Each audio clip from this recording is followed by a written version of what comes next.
Radio Raheem here with Roy Jones Jr.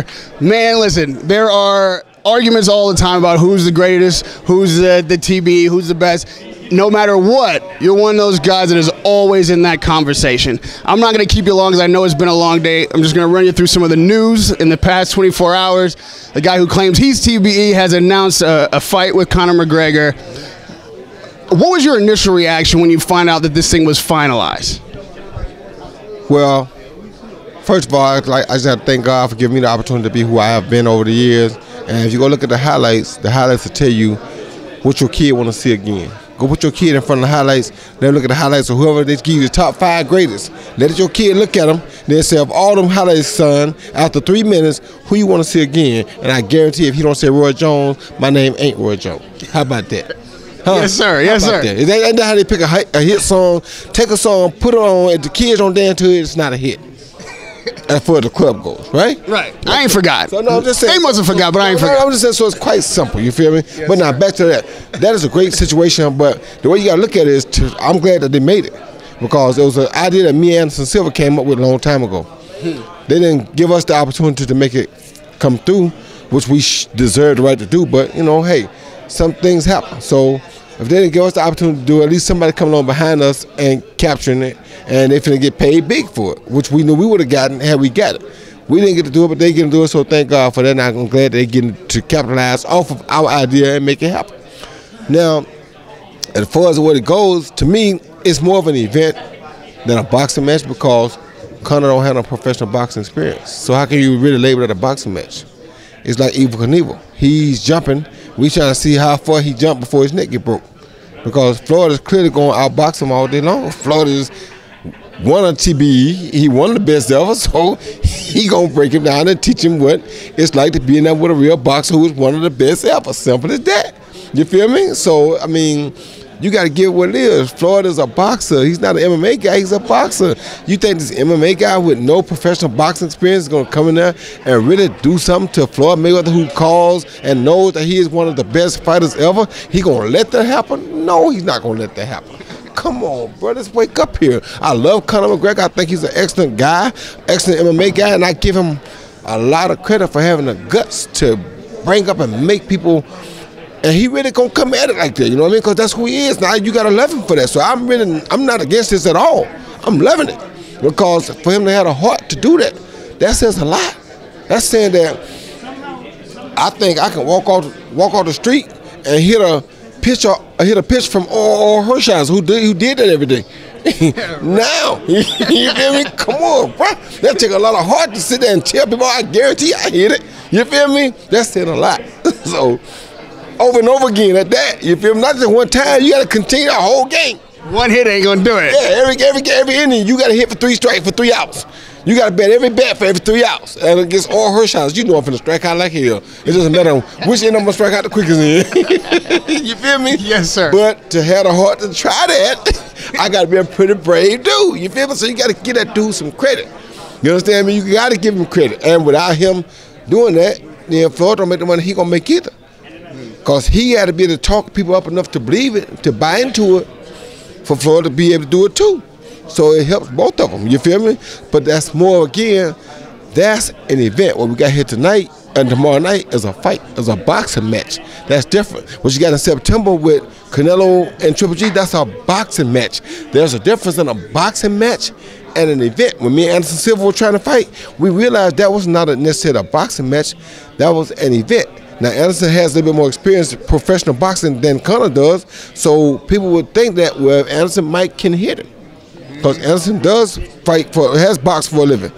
And he's done MMA, so he may have a chance to hit him because he knows how it feels and how to deliver a knockout blow in a boxing glove and in an MMA glove.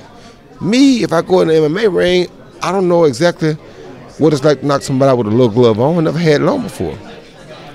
I don't know what it's like to be hit by that little glove. I've never been hit by that little glove before. I don't know what to do when he get me on the ground. I ain't got a chance. 1 in 99, I might catch him before he get me down there. Same chance, Conor Grack. Now listen, Roy Jones been hitting me with body shots this whole interview. I want to tell you, he still got it. I've just got a little wind left, so with my last breath, I'm going to ask you about that fight on the 16th of September right here in Las Vegas, man. Break down these two real fighters. Those guys definitely have heart and have been in the ring plenty of times before. Well, Radio Raheem, since you got me here, before I give you that answer, I got to give you my answer. I started a corporation with a guy named Prince Badi Ajamu, who called me and tell me he want to rematch with me just the other day. And he said he want a rematch, and I said, why you want to fight me again? I don't want to fight you. I won, but you strong. I don't want to fight you no more. You too big. You feel me? Yeah. He says, no, it's not for you, and it's not for me. I said, well, what the hell is it for then? He said, I want to help save and give money to help a big problem we have in this country right now, in the world, really. I said, well, what is that? He said, do you realize that in this country, over 300,000 kids were abducted for human trafficking last year? I said, 300,000. What? You mean tell me, let me get this right now.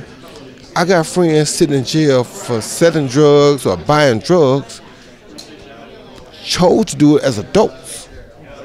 But we spending more money and got everybody's attention on that over these little kids who are being abducted from age newborn to 16 years old, who are not choosing to do this. So if you got a chance to put somebody in jail, you're going to spend your money on my grown brother or sister or cousin who chose to buy drugs or chose to be a junkie over saving my son who somebody abducting? Where your money going? I'm going to save my son. Exactly. So when he said that, I said, you know what, Prince? I really didn't want to fight unless I was trying to fight for a world title. I said I was going to use this last year to try to do that. But since you fighting for the kids, and that is something that I wasn't even aware of, I kind of got to go with you on that. You know what I mean? So we supposed to be fighting November 24th, Thanksgiving weekend, right here at the Westgate Hotel in Las Vegas, if we can pass the physical, because we are old as hell. So I had to tell you about that, though, so you be on point. So everybody, y'all keep y'all eyes open, because November 24th, if we can pass our physicals, that's what we're going to try to do, all to help 10% of that going to human trafficking, a big issue that I didn't even know exists, that I was shocked, and I was kind of embarrassed that I didn't know that, because that's a tough situation to have kids that don't have a choice.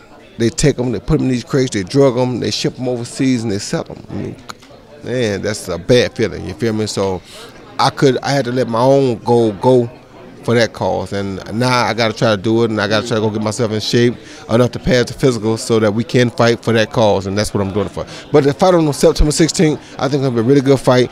Canelo is the smaller guy coming up and wait to fight Triple G. Triple G is the big guy. I feel like this. Triple G is stronger, much more massive, very hard puncher.